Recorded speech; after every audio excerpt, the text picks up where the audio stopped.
సజ్జల గారు నిన్న ఒక ప్రముఖ మీడియా ఛానల్తో ఒక ఇంటర్వ్యూ ఇస్తూ తను అన్న మాటలు ఏదైతే ఉన్నాయో ఈ మాటల నుంచి ఖచ్చితంగా ఇక మేము ఎన్నికల్లో నిల్చోవాల్సినంత అవసరం లేదు, ఎలానో ఓడిపోతున్నాము అనేటువంటి ఒక తీరులో ఆయన మాట్లాడిన తీరు మాత్రం అందరినీ కూడా అవాక్కయ్యేలా చేసింది.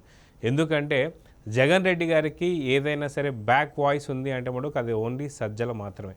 అలాంటి సజ్జల నోట్లోంచి కూడా మేము ఇంకా ఎంత పోటీ చేసినా వేస్టే అనేటువంటి ఒక కొన్ని సంకేతాలు అయితే బయటకు వస్తున్నాయి. అయితే దీని గురించి మనతో మాట్లాడడానికి పొలిటికల్ అనలిస్ట్ కనకదుర్గ మేడం గారు ఉన్నారు, వారిని అడిగి తెలుసుకుందాం. మేడం నమస్తే. నమస్తే మేడం, సాధారణంగా జగన్కి శత్రువులు ఎక్కడో లేరు, ఇంట్లో ఉన్న సంగతి అందరికీ తెలిసిందే. ఇప్పుడు పక్కన ఉన్న వాళ్ళు కూడా శత్రువులానే తయారయ్యారు. మొన్న ఈ మధ్య అంబటి రాంబాబుని ఇలాంటి ప్రముఖ ఛానలే కొంత ఇంటర్వ్యూ చేస్తే ఏదైతే కుప్పంలో ఉన్న గేట్ల గురించి అడిగితే తను ఏమన్నాడంటే ఇది నేను చెప్పాల్సిన అవసరం, నన్ను ఎందుకు అడుగుతున్నారన్న, అంటే ఎవరిని అడగాలనేది ఎవరికి అర్థం కావట్లేదు. అదేవిధంగా జగన్కి రాయి తగిలితే జగన్ వచ్చి జనానికి చెప్పుకుంటున్నాడు, అంటే ఎవరేం చెప్పుకోవాలో అర్థం కాని పరిస్థితి.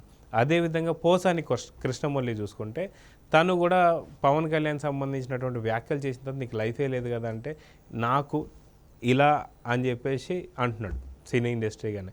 అంటే పూర్తిగా జగన్ని పూర్తి స్థాయిలో దిగజారుస్తున్నది ఎవరో కాదు, ఫస్ట్ వచ్చేసి ఖచ్చితంగా పొలిటికల్ తనకున్న సన్నిహితులు ఎవరైతే ఉన్నారో వీళ్ళందరూ అనుకోవచ్చు, అదేవిధంగా వాళ్ళ చెల్లెళ్ళు కూడా అనుకోవచ్చు.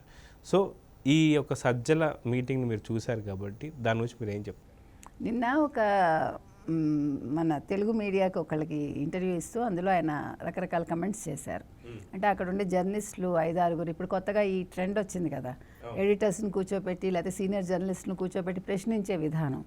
ఈ ప్రశ్నలు కూడా వాళ్ళే ఇస్తారు, అందుకని వాళ్ళకు అనుకూలంగానే అడుగుతారు సాధారణంగా. కొద్దిగా వీళ్ళు బాగానే అడిగారని అనుకోవచ్చు మనం, ఎందుకంటే సజ్జల్ని అన్ని క్వశ్చన్స్ వేశారు. మీరు మద్యపాన నిషేధం అమలు చేస్తామన్నారు కదా, ఎందుకు చేయలేకపోయారు అని. దానికి ఆయన ఏమన్నాడంటే అది జగన్మోహన్ రెడ్డి కలట, అంటే ఆయన కలలు కంటూ ఉన్నాడేమో, అయితే ఇప్పుడు పరిపాలన చేయట్లే ఆయన.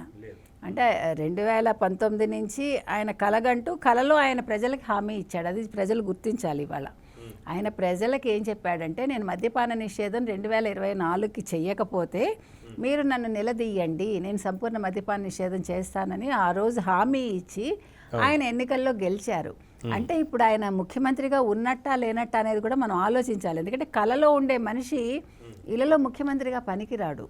ఇప్పుడు కలలో ఆయన కళ అని ఆయన చెప్తున్నాడు. ఆయన ఎవరు?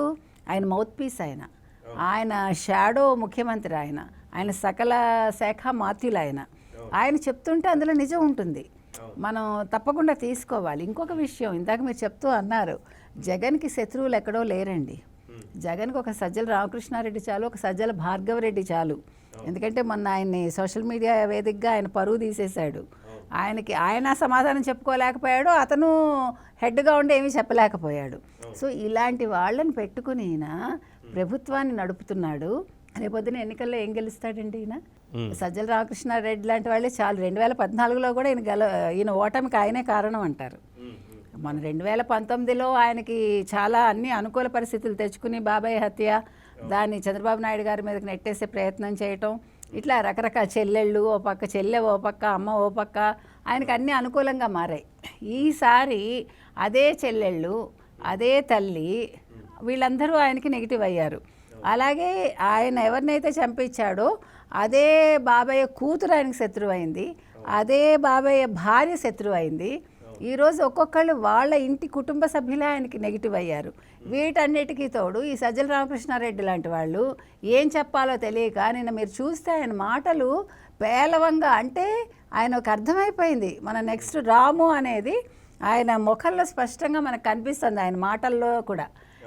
తర్వాత మద్యపాన నిషేధం ఒకటి అడిగారు, మెయిన్ పిఆర్సీ గురించి కూడా అడిగినప్పుడు అది కూడా చేద్దాం అనుకున్నాము, కాకపోతే దానికి సంబంధించిన సాంకేతిక లోపాలు కొన్ని ఉన్నాయి, వాటిని సరి చేసుకోవాల్సి వస్తుంది, కానీ అది తొందరలో మళ్ళీ గెలిపిస్తే ఈసారి ఖచ్చితంగా చేస్తాము అంటే ఇలాంటి మాటల్ని ఎలా చూడాలి? ఎందుకంటే మొన్న మేనిఫెస్టో టైంలో కూడా స్వయంగా ముఖ్యమంత్రి గారు చెప్తున్నారు పోలవరం పరిస్థితి ఏంటి అంటే వచ్చే 5 సంవత్సరాల లోపల కడతామని చెప్పి. మీరు ఫస్ట్ పోలవరం తీసుకుంటే లాస్ట్ వీక్ ఒక వారం అయిందేమో, వారం 10 రోజుల మధ్యలో రాజ్నాథ్ సింగ్ గారు వైజాగ్ వచ్చినప్పుడు మేము పోలవరానికి 15,000 కోట్లు ఇచ్చాము, వీళ్ళు ముగించలేదు, వీళ్ళు 13.5 లక్షల అప్పులు చేశారు, మీరందరూ 12 లక్షల కోట్లు అంటున్నారు. కాదు, వైసీపీ ప్రభుత్వం 13.5 లక్షల కోట్లు అప్పు చేసి రాష్ట్రాన్ని భ్రష్టు పట్టించింది, గంజాయి ప్రదేశ్గా మార్చింది అని ఒక కేంద్ర మంత్రి చెప్పాడు. సో వీళ్ళు బీజేపీ ఎందుకు బయటకు వచ్చిందంటే ఇవన్నీ రీజన్స్ వాళ్ళు చూసుకుని, వాళ్ళు ఊరికే తెలుగుదేశంతో చేరలేదండి, ఊరికే కూటమిలోకి రాలేదు. వాళ్ళు అన్నీ ముందుగా సర్వే చేసుకుని రేపొద్దున వైసీపీ రాదు, వైసీపీ అన్ని రకాలుగా ఫెయిల్ అయింది, అవినీతిలో కూరుకుపోయింది, ఈయన ఒక్కొక్కటి గణాంకాలతో సహా రోజు చెప్పాడండి. ఆయన ఏ ఏ రంగాల్లో ఏ ఏ వాళ్ళు అవినీతి చేశారు, ఎంతెంత చేశారు, ఎక్కడ విఫలమయ్యారు అన్నీ చెప్పాడు ఆయన. చెప్పాక ఇప్పుడు ఇంకొక విషయం ఏంటంటే, ఇప్పుడు సజ్జల గారు ఏమంటున్నాడు, పిఆర్సీ ఇవ్వలేకపోయామన్నాడు ఆయన. ఆయన పిఆర్సీ ఇవ్వలేకపోయి రేపొద్దున ఇంకేదో చేశాము, ఆ నాయకులతో మాట్లాడి వాళ్ళని ఒప్పించాము అంటే వాళ్ళు బ్రైబ్ చేశాడా, లంచం ఇచ్చాడా, వాళ్ళ నోర్లు మూయించాడా? అంటే ఇప్పుడు నేను ఇప్పుడేమీ చేయలేదు కానీ రేపొద్దున ఫ్యూచర్లో ఏదో చేస్తాట. ఇక్కడ ఏదో దాన్ని ఏమంటారు, ఎక్కడో నీళ్లు చూసి చేతిలో ఉన్న నీళ్లు ఒంపుకుందిట ఎవరితో, అట్లా ఉంది ఇది. ఆయన ఇప్పుడు 5 ఏళ్ళు నువ్వు కళ్ళు మూసుకుని నిద్రపోయావా, మేము అన్ని చేసాం ఇన్ని చేసాం అన్నారు కదా, మరి మీ నవరత్నాలు ఎందుకు అలా వెలవెలబోయాయి? నవరత్నాలు వెలవెలబోయాయి కదండి, ఏమైనా మెరుపులున్నాయా, మరకలు తప్ప దాని నిండా 9 నవరత్నాలు ఏముంది అందులో? కొత్తగా ఏమి ఇవ్వలేకపోయాడు, ఉన్నదానికి ఆయన ఓపెన్గా ఒప్పుకున్నాడు. ఇవాళ ఒక ముఖ్యమంత్రి స్థాయి మనిషి మేమేమీ చెయ్యలేము, మాకు చేత కాలేదు, ప్రతిపక్షం వాళ్ళు ఏదో సంపద సృష్టిస్తామంటున్నారు, నేను సృష్టించలేను, నా వల్ల కాదు అని క్లియర్గా చెప్పాడు. ఇక్కడ ఇంకో విషయం ఏంటంటే, టీవీ ఛానల్కి ఇంటర్వ్యూ ఇస్తూ ఆయన సిగ్గుపడాలండి, ఆంధ్రప్రదేశ్లో నిజంగా చెప్తున్న ఒక ముఖ్యమంత్రి మాట్లాడిన మాటలు, పరిశ్రమలు వస్తే ఉద్యోగాలు రావు, పెట్టుబడులు పెడితే ఉద్యోగాలు రావు, ఏదో కొద్దిగా వస్తాయి, దాని బదులుట వృత్తి కళాకారులు ప్రోత్సహించాలంటే ఎవరిని? ఈ తోపుడు బళ్ళ వాళ్ళని, ఆటో వాళ్ళని, పానీపూరి వాళ్ళని, పానీపూరి అమ్ముకునే వాళ్ళని, తర్వాత చేపలు అమ్ముకునే వాళ్ళని, ఇంకా కాయగూరలు అమ్ముకునే వాళ్ళు, ఇట్లా చెప్పుకొచ్చాడండి ఆయన. అంటే వాళ్ళెవ్వరూ పైకి రాకూడదు, ప్రశ్నించకూడదు. ఇప్పుడు ఇంకొకటి మీకు భూ యాజమాన్య హక్కు చట్టం తీసుకొచ్చారు, నిన్నటి నుంచి అమల్లోకి వచ్చింది. అది ల్యాండ్ టైటిలింగ్ యాక్ట్ అంటారు ఇంగ్లీష్లో దాన్ని. ఆ యాక్ట్ వల్ల ఈరోజు ఆ యాక్ట్ మీద కూడా అడిగారండి సజ్జలని. అడిగితే అంటాడు ఆయన, అందులో ఏముంది, అది మేము తేలేదు, కేంద్రం ఒక 20 రాష్ట్రాలకు పంపించింది, అది తెస్తే వీళ్ళు కేంద్రం చెప్పిందని ఇంప్లిమెంట్ చేశారట. ఇప్పుడు ఏమవుతుంది మీకు, అంతా మీకు ఏంటిది ఆన్లైనే కదా, అంతా ఈ గవర్నెన్సే కదా, తప్పే ఉంది అంటాడండి. ఇప్పుడు నా ఆస్తి పత్రాలు నువ్వు పెట్టుకుంటావా, అది ఈ గవర్నెన్స్ అంటే నాకు పేపర్ ఉండదు నా చేతిలో, అవసరమే ఉందంటాడు దస్తావేజులు. ఆయన అసలు ఏమనాలండి అంటే, నా ఆస్తులు నీ దగ్గర ఉన్నప్పుడు నా పిల్లల్ని కూడా నువ్వు పెంచుతావా, మా పిల్లల పెళ్ళిళ్ళు చదువులు అన్నీ నువ్వు చేయిస్తావా అంటే ఏంటి, మీరు ఏం చెప్పదలుచుకున్నారు? నా ఆస్తి నీ దగ్గర ఎందుకు ఉంటుంది? నా ఆస్తి నువ్వు ఆన్లైన్లో పెట్టినప్పుడు అందరికీ తెలుస్తుంది కదా, ఎందుకు తెలియాలి? నా ప్రైవసీ ఏమవుతుందండి? అప్పుడు నా మీద ఏదైనా దాడి జరిగితే, నా ఆస్తిని బట్టి నా మీద దాడి జరిగితే మీరు రక్షణ కల్పిస్తారా? ఇన్ని ప్రశ్నలు ఉద్భవిస్తాయండి. అసలు మనకి ఎక్కడైనా కూడా గొడవలు వచ్చినా, ఒక యుద్ధాలు వచ్చినా ఆస్తి దగ్గరే కదండి, భూ యుద్ధాలే కదా వస్తాయి. భూమి ఎక్కడైతే ఉంటుందో, భూమి ఒకళ్ళ చేతుల్లో ఉన్నప్పుడే కదా యుద్ధాలు జరుగుతాయి. ఆ మాత్రం జ్ఞానం లేదా వీళ్ళకి? ఏం మాట్లాడుతున్నారు అంటే, అక్కడేమో సంపద సృష్టించడానికి ఉద్యోగాలు వద్దంటాడా, ఇది పరిశ్రమలు పెట్టద్దంటాడా? అంటే వాళ్ళు అడుక్కు తినాలా? నీకు ఎదురు ప్రశ్నించడానికి అంటే వాళ్ళు చదువుకోకూడదు, వాళ్ళు ఇటువంటి చిన్న చిన్న పనులు చేసుకుంటూ నువ్వు వాళ్ళ ఆస్తులు కాజేస్తే నీకు ఊడిగం చేయాలి.